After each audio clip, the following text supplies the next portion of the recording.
Telugu Desam party నమ్మిన సిద్ధాంతాల్లో ఒకటి ఏంటంటే ఏదైనా రాజకీయ అవసరాల కోసం తప్పు చేయాల్సి వస్తే దాన్ని పదే పదే చేయాలి.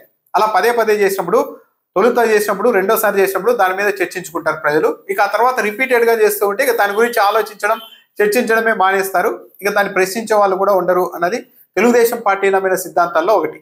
ఇప్పుడు నారా లోకేష్ ను ఎలాగైనా సరే రాజకీయంగా ఎలివేట్ చేయాలి, ఆయన్ను ముఖ్యమంత్రి స్థాయి నాయకుడిగా ప్రజలందరికీ పరిచయం చేయాలి అనుకుంటున్నారు. చేసుకోవచ్చు, ఎమ్మెల్యేలంతా వాళ్ళే ఉన్నారు కాబట్టి డైరెక్ట్ ముఖ్యమంత్రిగా కూడా చేసుకోవచ్చు. కానీ అలా చేయకుండా నిబంధనలకు విరుద్ధంగా నారా లోకేష్ ను ప్రమోట్ చేయడానికి ప్రజాధనాన్ని వాడుతూ ఉన్నారు. ఇదే వైఎస్ఆర్సీపీ ప్రభుత్వంలో జరిగి ఉంటే అప్పుడు ముఖ్యమంత్రి ఫోటో వేసినా కూడా జగన్మోహన్ రెడ్డికి ప్రచారం పిచ్చి, ప్రజల సొమ్ముతో ప్రచారం చేసుకుంటున్నారు అంటే రకరకాలుగా మాట్లాడారు. కానీ ఇప్పుడు ఈ మధ్య గమనించండి, మొన్న అన్నదాత సుఖీభవ కార్యక్రమం ప్రారంభ సందర్భంగా కూడా ప్రభుత్వం ఈనాడు ఆంధ్రజ్యోతి పత్రికల్లో ఫుల్ పేజ్ యాడ్ ఇచ్చింది. అందులో కూడా నారా లోకేష్ ఫోటోను కూడా ముద్రించారు. నిజానికి సుప్రీంకోర్టు గైడ్ లైన్స్ ప్రకారం ఒక ముఖ్యమంత్రి, ప్రధాని, రాష్ట్రపతి, గవర్నర్, హైకోర్టు ప్రధాన న్యాయమూర్తులు, సుప్రీంకోర్టు ప్రధాన న్యాయమూర్తులకు తప్పించి మిగతా వాళ్ళ ఫోటోలు వేయడానికి లేదు ప్రభుత్వ సొమ్ముతో. కానీ నారా లోకేష్ ఫోటో వేస్తూ ఉన్నారు.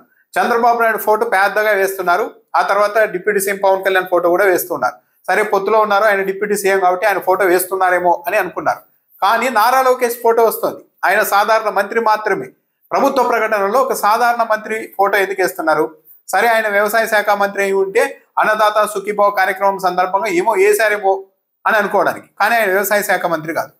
ఈరోజు ఉచిత బస్సు సర్వీసుల ప్రారంభం సందర్భంగా కూడా ఈనాడు ఆంధ్రజ్యోతి పత్రికల్లో ఫుల్ పేజ్ ఆడిచ్చింది రాష్ట్ర ప్రభుత్వం. ఇక్కడ కూడా సేమ్ మళ్ళా నారా లోకేష్ ఫోటో తెచ్చి పెట్టారు. ఆయనేం రవాణా శాఖ మంత్రి కాదు, మహిళా శిశు సంక్షేమ శాఖ మంత్రి కూడా కాదు. మరి నారా లోకేష్ ఫోటో ఎందుకు వేస్తూ ఉన్నారు? సుప్రీంకోర్టు గైడ్ లైన్స్, సుప్రీంకోర్టు ఆదేశం ప్రకారం ఒక సాధారణ మంత్రి ఫోటో వేయడానికి లేదు ప్రభుత్వ ప్రకటనలో. మరి ఎందుకు వేస్తూ ఉన్నారు అంటే ఏంటి? ఇక్కడ కూడా రాజకీయంగా నారా లోకేష్ ని ఎలివేట్ చేయడం ఒకటి. చంద్రబాబు నాయుడు టాప్ లీడర్, ఆ తర్వాత పవన్ కళ్యాణ్ అని ఎవరన్నా అనుకుంటారేమో అని చెప్పి పవన్ కళ్యాణ్ కాదు, పవన్ కళ్యాణ్ కు సమాంతరంగా నారా లోకేష్ ఉంటారు. Chandrababu Naidu level high level అయితే నారా లోకేష్, పవన్ కళ్యాణ్ వీళ్ళిద్దరు లెవెల్ ఒకటి. పవన్ కళ్యాణ్ రెండో ప్లేస్ లో లేడు, రెండో ప్లేస్ లో నారా లోకేష్ తో కలిసి పంచుకుంటున్నాడు అని ఒక ప్రొజెక్షన్ ఇవ్వడానికి ప్రభుత్వ ప్రకటనల్ని వాడుకుంటూ ఉన్నారు. ఇది సుప్రీంకోర్టు నిబంధనలకు, ఆదేశాలకి విరుద్ధం. అయినా ఇంత పబ్లిక్ గా ప్రజాధనంతో ఇస్తున్న పత్రికల్లో, అడ్వర్టైజ్మెంట్లలో నారా లోకేష్ గారి ఫోటో నిరంతరం వేస్తున్నారు. ప్రధాని నరేంద్ర మోడీ పర్యటన సందర్భంగా కూడా ఇదే పని చేశారు, నారా లోకేష్ ఫోటో వేశారు. కానీ ఎందుకు వేస్తున్నారు అంటే అక్కడ నుండి సమాధానమే ఉండదు, అసలు ఏ చర్చ ఉండదు దీని మీద. అదే ఇంకో ప్రభుత్వంలో జరిగి ఉంటే అసలు ఒక సాధారణ మంత్రిని ఎందుకు వేస్తున్నారు? మీకు రాజకీయంగా ఏదైనా ప్రమోట్ చేయాలనుకుంటే మీకు సొంత డబ్బులతో, రాజకీయ పార్టీ డబ్బులతో ప్రమోట్ చేసుకోండి, కానీ ప్రజాధనంతో ఒక మంత్రిని మీరు ఎలా ప్రమోట్ చేస్తారు అని ప్రశ్నించి ఉండేవాళ్ళు. అవతల వాళ్ళు ఏం చేసినా దాన్ని తప్పుగా మనం చిత్రీకరించగలం, అంత శక్తి మన దగ్గర ఉంది మీడియా బలంతో. మనం అదే పని చేస్తే ఎవరు ప్రశ్నించరు, ఎవరు ఏమీ చేయలేరు అన్న ఒక తెగింపు తెలుగుదేశం పార్టీలో కనపడుతుంది చాలా క్లియర్ గా. పులివెందుల జెడ్పీటీసీ బీటెక్ రవి సత్యమణి గారు గెలిచారు, లతారెడ్డి గారు. వెంటనే భువనేశ్వర్ గారు ఫోన్ చేసి అభినందించారు. తప్పేం కాదు, అభినందించారు, తమ పార్టీ కావాలి. ఆ సమయంలో లతారెడ్డి గారు ఏమన్నారు? ఈ గెలుపులో మీ ప్రమేయం కూడా, మీ పాత్ర, మీ సహకారం కూడా ఉంది అని చెప్పారు. ఉండొచ్చు కూడా.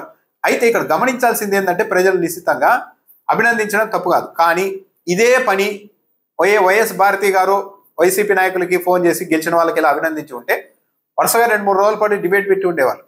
దాన్ని సుదీర్ఘంగా ఆ పాయింట్ను వాడుకొని ఉండేవారు. వైఎస్ భారతి రాజ్యాంగేతర శక్తిగా పనిచేస్తున్నారు, ఆమె అంతా గైడ్ చేస్తున్నారు. ముఖ్యమంత్రి డమ్మి, జగన్మోహన్ రెడ్డి డమ్మి, అంతా భారతి గారే చేస్తున్నారు. లేకుంటే గెలిస్తే ఈమె ఎందుకు అభినందనలు తెలుపుతూ ఉన్నారు? పైగా గెలిచినా పెట్టి ఈ గెలుపులో మీ సహకారం కూడా ఉందని చెప్తున్నారు.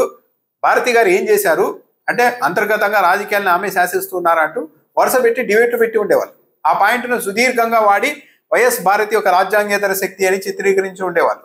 ఇదే నారా లోకేష్ ప్లేస్ లో ఏదైనా వైసీపీ నాయకుడికి సంబంధించి ఉంటే అదిగో చూసారా, రాజ్యాంగేతర శక్తి ప్రభుత్వ ధనంతో ఇస్తున్న ప్రకటనల్లో తన ప్రమోషన్ చేసుకుంటూ ఉన్నారు అని ఉండేవాళ్ళు. అంటే ఇంత డబుల్ స్టాండర్డ్స్. భువనేశ్వర్ గారి వరకు అయితే ఫోన్ చేసి అభినందించడం తప్పు కాదు, కానీ ఇదే పని అవతల వాళ్ళు చేసి ఉంటే మాత్రం ఇంకోలా ఉండేది.